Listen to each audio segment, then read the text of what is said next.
અમદાવાદના જમાલપુર વોર્ડમાં કોંગ્રેસની પેનલની જીત થઈ છે। જમાલપુર વોર્ડમાં કોંગ્રેસના ચારેય ઉમેદવારની જીત થઈ છે। જમાલપુર વોર્ડમાં કોંગ્રેસની પેનલની જીત થઈ છે। અમદાવાદના જમાલપુર વોર્ડ કે જ્યાં સ્થાનિક સ્વરાજની ચૂંટણીનું પરિણામ આવી ચૂક્યું છે અને જેમાં કોંગ્રેસના ઉમેદવારની જીત થઈ છે। આખી કોંગ્રેસની પેનલ કે જેને જીત મળી ચૂકી છે।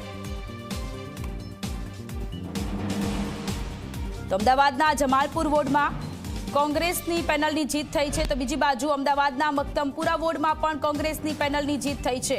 મક્તમપુરામાં કોંગ્રેસના ચારેય ઉમેદવારો પર સ્થાનિક લોકોએ ભરોસો મૂક્યો છે। ચારેય ઉમેદવારોને જીત મળી છે। મક્તમપુરા વોર્ડમાં કે જ્યાં સ્થાનિક લોકોએ કોંગ્રેસના ચારેય ઉમેદવારોને પોતાના કોર્પોરેટર ચૂન્યા છે।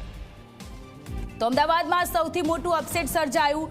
ભાજપના ગઢ ગણાતા ખાડિયા વોર્ડમાં હાર થઈ છે। ખાડિયા વોર્ડમાં પહેલી વાર કોંગ્રેસની પેનલ જીતી છે। ખાડિયામાં કોંગ્રેસના ચારેય ઉમેદવારો જીત્યા છે। ખાડિયા વોર્ડ કે જે ભાજપનો ગઢ ગણાય છે અને આ ગઢમાં ગાબડું પાડવામાં કોંગ્રેસને સફળતા મળી છે। ચારે ચાર ઉમેદવારો કોંગ્રેસના જીતી ચૂક્યા છે। ખાડિયા વોર્ડના સ્થાનિક લોકોએ આ વખતે કોંગ્રેસની પેનલ પર વિશ્વાસ મૂક્યો છે।